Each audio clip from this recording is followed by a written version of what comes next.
رمضان میں اپنے اوقات کو قیمتی بنا ہے۔ ایک نمازوں کی پابندی، 5 وقت کی نماز کے ساتھ ساتھ تہجد، اشراق، چاشت اور اوابین کی نمازوں کی بھی پابندی کریں۔ 2 قرآن پاک کی تلاوت، روزانہ قرآن پاک کی تلاوت کریں اور اس کے معانی پر غور کریں۔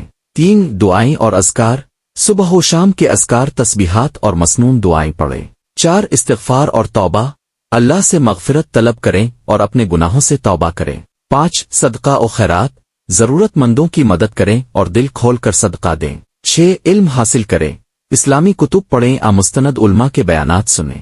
7 افطار و سحری میں دعا، سحری و افطار کے وقت دعا کریں کیونکہ یہ قبولیت کے خاص لمحات ہوتے ہیں۔ 8 اعتکاف، آخری عشرے میں اعتکاف کی سعادت حاصل کریں۔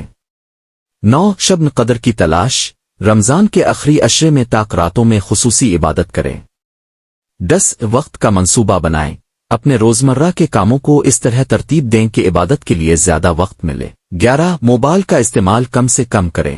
اللہ پاک ہم سب کو عمل کرنے کی توفیق عطا فرمائے، آمین۔